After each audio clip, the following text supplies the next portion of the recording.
Hey, what's going on, everybody? I'm Scavenger. Welcome back to another episode of Leap of Faith. I think we're on episode 19-ish. In the last episode, Stephanie in the last episode, Clifford went and talked to Stephanie. Things I think were smoothed out, but he invited her back to Lexi's place to hang out, kind of bury the hatchet or whatever you want to call it, and try to move on, or at least move things forward. So here we are. We're back at Lexi's house. We're gonna just keep going. We're gonna keep rocking.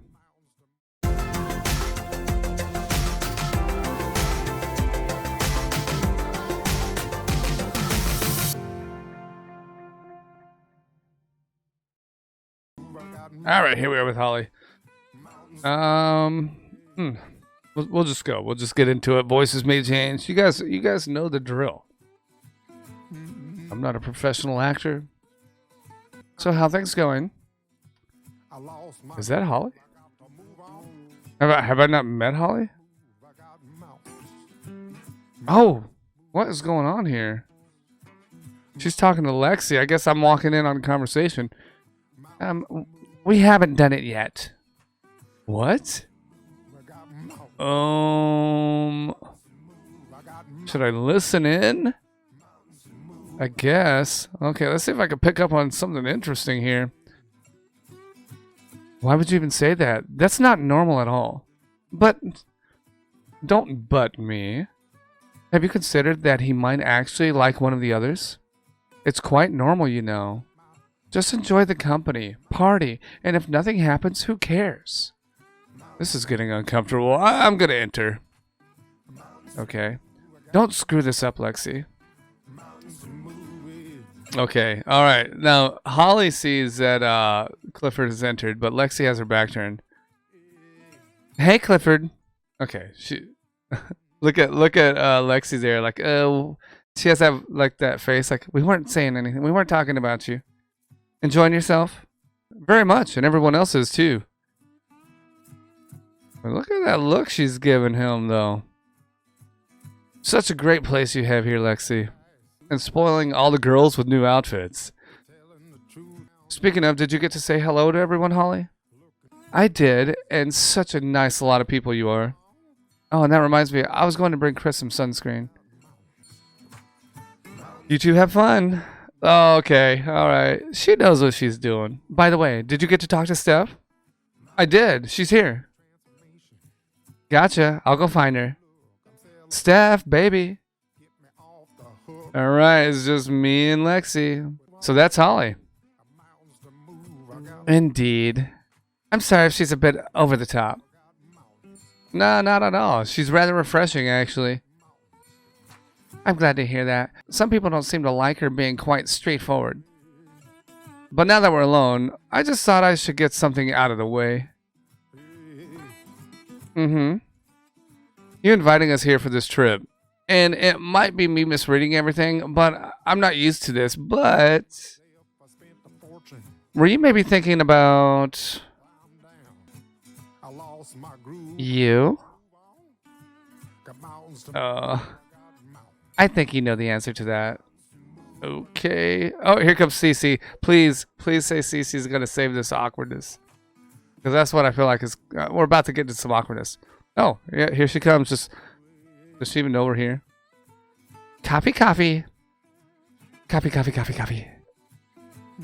And now I present to you Lexi's new single, Coffee. Bottom. Look at him like, what is she doing over there? Both of us just. I wonder what rhymes with coffee. Funky? No. Oh, hey guys. Okie dokie. Rhymes with coffee. Okay. Oh, I know what rhymes with coffee.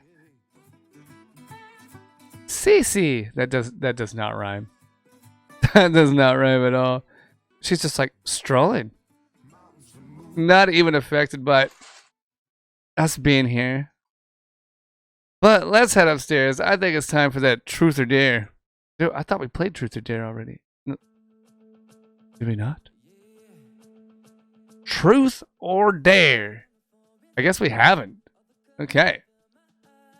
So, Chris, you're going in dry. Ouch.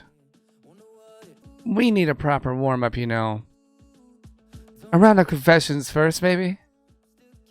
Okay, I agree. Let's do a round of things you did not know about me. So we can get to know each other a little bit better.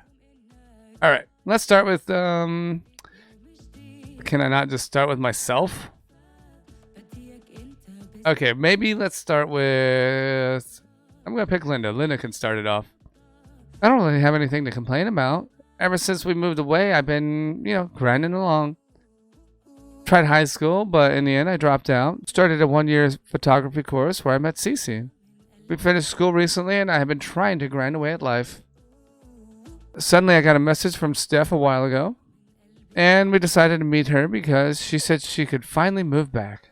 I didn't know what it meant at the time, but she got delayed and we were left without a place to stay. Later she told me it was because her current job took longer than expected. I had to travel back to my family because my dad got sick, but I couldn't afford a ticket for Cece. No. Seems like Cece may have been affected by that. But we got it all solved in the end. And there's this Matt thing. No need to say something else. We'll deal with that when we come back. Sorry, I didn't want to spoil the mood. It was a rough start. But we're doing fine now. Okay, now who's next? I guess since we went Linda, we'll go Cece. Alright, Cece. I'm not quite ready yet. Sure. Okay, let's go with, we'll just go down the list here. Kira. Let's do this one together. So, we both come from a small town, and you know small towns, there's always a lot of talk. But I met Kira, and eventually we decided to break the news of our relationship to our families. We were both so nervous because both of our families are super conservative. So we first visit my family. I introduce him to the love of my life, and it goes surprisingly well. I could see they were disappointed and don't approve, but they were being very polite about it. So I'm thinking, not bad. Then it's my turn. We have a nice dinner with my parents, and I drop the bomb. It didn't go well. So to make it short and simple, I haven't spoken with them since then. I left with my love, even moved to another city. I do miss them at times, feels like I've lost them, but they need to accept me for who I am before I can go back. Okay. Carrie, you didn't lose your family lost you. And at any time you want to see them, I'll be there with you. Alright, now I guess we'll do Lexi. Oh, me? I honestly don't know what to say. Just give us something really juicy that we could spread to the tabloids. You wouldn't do that, right? I'm kidding, Lexi. I adore you. I would never do that. Okay, so I don't really have any super juicy stuff. If you're expecting some tragic childhood story, then I'm sorry to disappoint you. But I gotta tell you about this time I played at the Metro and I saw this guy standing in the VIP bar. This is one of those small concerts I have no idea why was added to the tour. Probably because it paid well, something my manager appreciates. It was just for me to perform a few songs anyway, then move on. But while having a break in the song setup, I saw this guy at the bar and he was looking completely lost. So I felt sorry for him. I actually walked over to say hi. Oh, come on, everybody knows who you're talking about. Now you're just making fun of me. Not at all, love. I want to end this little confession by saying that I was having a really shitty evening and you turned it completely around. And honestly, I'm glad I did walk over to you because you are all here now. I'm sorry for not having anything juicier. Oh, that's okay. We'll break you sooner or later. This really should have been about Holly because she has all the good stories. Well, at least I know how to make a story much juicier because on the plane when she called me... Oh, no, just no. Oh, she's like, no, 9. End of story, next. Okay, all right. So, Holly's not even an option here. I guess it's Steph and then Chris. We'll do Chris last. What do you got, Steph? Might as well jump into it head first. Anyway, it's good to be here with my friends again. I never thought I'd be so... Steph. It's cool. So, I'm the last descendant in a family strongly connected to the military. Dad, granddad, great-grandfather, and his father again. They all served most of their life. But Dad got injured on his last tour. Not strongly, but he could never have another child again. I think he was let down by that fact, that he could never have a son to carry on the tradition. So, he always treated me as if I was not good enough. After all, I was not a man. But even as a little girl, I kept coming with him when he trained. When he went hiking, shooting, lifting weights, anything. He was always grumpy about it, but I could see it in his eyes. He loved it. So I kept coming because I saw it made him happy. With time, I grew up and I finally got a job. When I told him I would be working at Homeland, he cried. Of course, he said he'd gotten something stuck in his eye, but I knew it was because of pride. I wasn't military, but I would still be serving. I've never seen him so happy. So about a year goes by, and I had to go back to school. There I met Linda, Chris, and Clifford. You all made me realize I had been living a lie, or living somebody else's dream, that I didn't have to look back over my shoulder, expecting to see my dad there. I could just live life. Finally, I could experience all the things I'd been missing out on. And I found love. Real love. Not some veteran son my father tried to match me up with. What I'm trying to say is, I've really missed you guys. I've been a fool. Boo-hoo. You had me when you were young. So, because I'm a veteran's daughter, I don't count? Uh-oh, I didn't know Holly was a veteran's daughter. Okay. Oh, shut up. You know what I mean. Okay, that's it. She's not going to tell the other part of all that story. That's fine. Chris, it's your turn, I think. Oh, man. All right. I'm not good at all with words, but my story is rather short and simple. Me and Clifford and Linda, we go back 10 years. In fact, I met both of them the same day.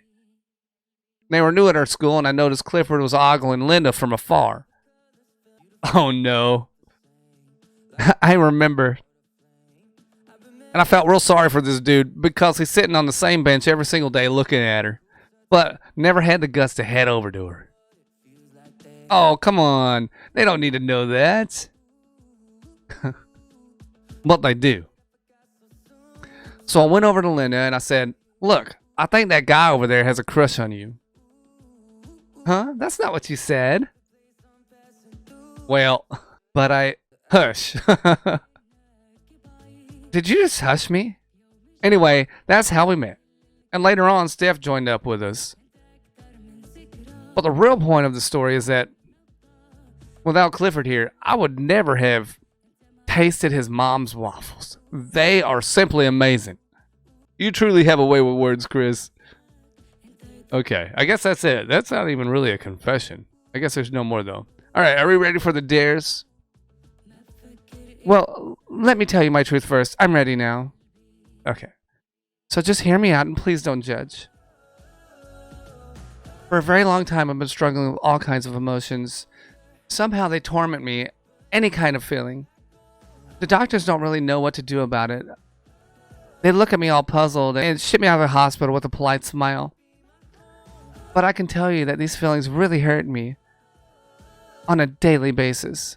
It's like the mother of all headaches, and no painkiller can even dampen the feeling. Me and Linda moved to the city to try something new. I know she thought that moving might solve my issues, but they don't. So when Linda had to go back home for a few days, I really hit rock bottom. I thought I'd be just fine being alone. After all, I like it. But being in a big city without a place to sleep or knowing anybody, that's when it really hit. All the feelings doubled up. And I couldn't take it anymore. I tried killing myself by jumping from the Vincent Bridge. I wasn't sure if Kira's starting to cry or maybe not. And I would have succeeded if it weren't for Clifford. Oh, Kira's leaving. Or no, no, maybe not, maybe not. I just wanted you to know, and I hope you don't think I'm a crazy person because of it. Because maybe he saved me in more ways than one. Okay, so the story definitely hit Kira. Everything you said just hit home with me. Because I've been there myself. Not being able to handle everything that happens to you, or your feelings. It's not weird or crazy. But I can tell you what saved me. Love. Even if I've just met you, I already know you're not crazy. And I already know that I love you, sis. So let me show you love in the only way I can. Oh. Okay. If you ever need anything at all, just come find me, please. I love you too, beautiful.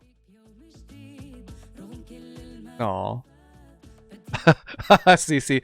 Oh, did it just get warmer in here? And by the way, that counts as a dare as well.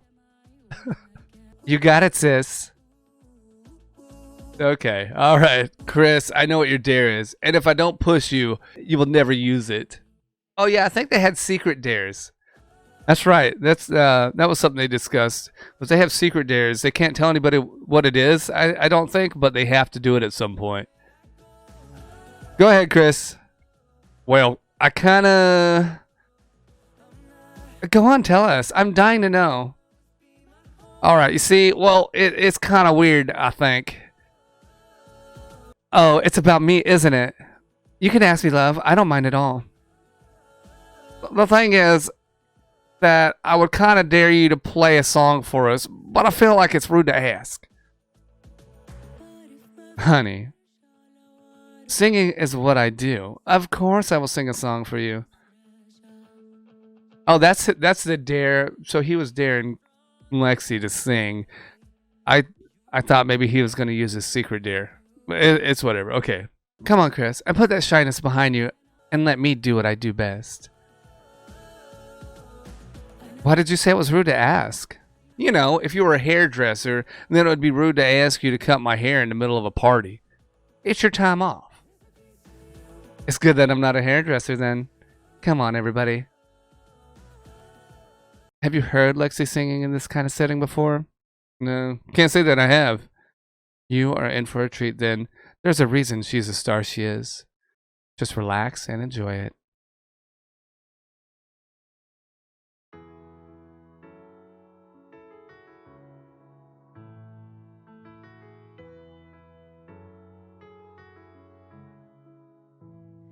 I can see the red light flashing. I can see the one inside. But the times they aren't changing. All right, ladies and gentlemen, with this, we'll go ahead and wrap up the episode. I hope you enjoyed. If you did, you know what to do. As always, smack the like button. It helps a lot with the channel. And if you haven't subscribed, go ahead and do that as well. I will see you in the next one. Bye-bye.